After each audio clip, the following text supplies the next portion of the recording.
Welcome back, everybody. The focus of the White House and this Russian investigation. The other day, my good friend Gregg Jarrett stops by my office, and I have a book out, and I'd heard about it, heard the buzz, and it's really a great book where it takes a look at the whole Russia investigation. He doesn't quite buy what the consensus media is on it, but I started reading it because you might have heard one or two other Fox people have books out. That's fine.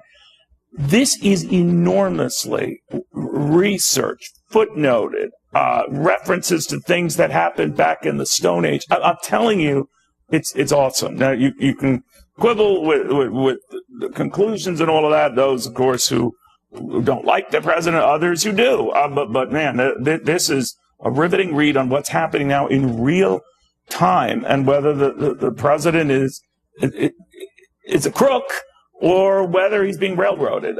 Without any further ado, Gregg Jarrett, good to see you. Good to see you. Thanks for having me. Exhaustive. I'm not talking about the ordeal of reading it. I'm talking about just exhaustively researched, and you come to the conclusion that it's a hoax. The whole rest thing is a hoax. Right. Now, I read the whole thing, and I'm just saying it's not all a hoax. There's a lot of stuff bubbling up, right? Meetings that you kind of dismiss, other things happening. But why do you end up calling it a hoax? Well, we've been talking a lot today about the Trump Tower meeting. There's nothing illegal about meeting with a Russian. I have an entire chapter devoted. It's not a crime to meet with a Russian. It's not a violation of the federal campaign. But you don't know what came out of that meeting, right? It doesn't matter. Even if evidence of Hillary Clinton wrongdoing came out, right? That's a matter of vital public interest, and it's not a violation of the Federal Campaign Election Act, which specifically states foreign nationals may participate in American campaigns. But what if he said he never knew of a meeting, never condoned such a meeting? It's not a crime to lie to the media. If that were so, then just about every politician in Washington would be behind bars. All right. So does it depend on what's discussed at that meeting? No, it doesn't matter. I present one caveat in here. If the Russian lawyer said, here's stolen documents, and if, Trump Jr. knew they were stolen and used them, that is arguably a crime. But none of that ever happened. Our own Catherine Herridge interviewed the Russian lawyer who said, we never talked about Hillary Clinton. I didn't give them any information about Hillary Clinton. All right. So the president and his fixation on this Russian investigation, he's called it a hoax. You seem to come to the same opinion.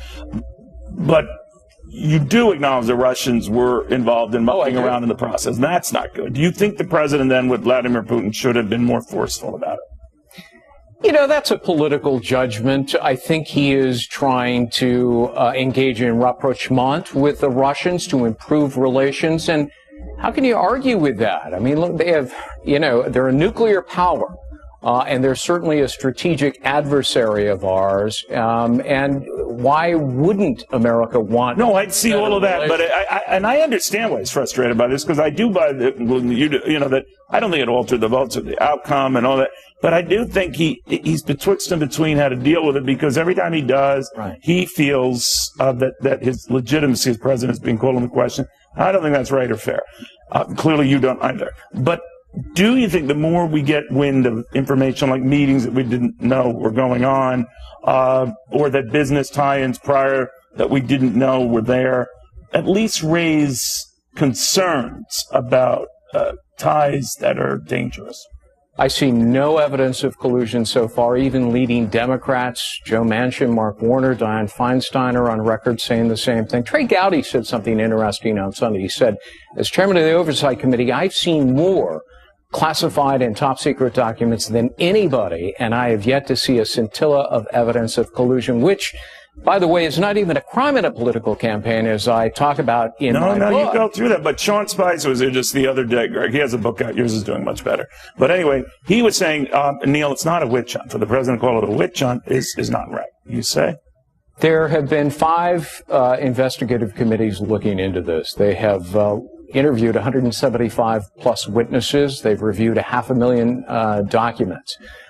They have yet to find any evidence. There's no there. What I worry about is a guy like Robert Mueller, who has compromised the integrity of his own investigation by selecting a team of partisans, and he himself should have been conflicted out and I write about it in the book. Multiple conflicts of interest. But are you in the camp that says, impeach Rod Rosenstein, that other movement? Well, Rosenstein is engaged in continuous acts of defying a lawful subpoena, trying to hide evidence about the origin. Do you think that's justified to impeach him, the move to impeach him? Well, look, you can't get impeachment. You'd have to get 2/3 in the Senate. That's just not going to happen. So it's not going to work. But you don't think there's anything here enough to warrant further investigation? I think Rosenstein should be held in contempt. No, the president, these connections, do they worry you? That you worry where this is going? No, not particularly. I lay out the facts, extensive public record, well established. I lay out the evidence. What about all the Cohen recorded phone calls and all that? No, I mean, look, it's an incredible betrayal to surreptitiously record your own client when you're a lawyer. It's unethical. All right. Well, we're recording this right now. Gregg Jarrett is the author. It's the #1 book on Amazon.com, The Russia Hoax, the illicit scheme to clear Hillary Clinton frame Donald Trump, and it is compellingly researched, exhaustively noted. I've never seen anything like it. So good for him. Thank you. Will more of this.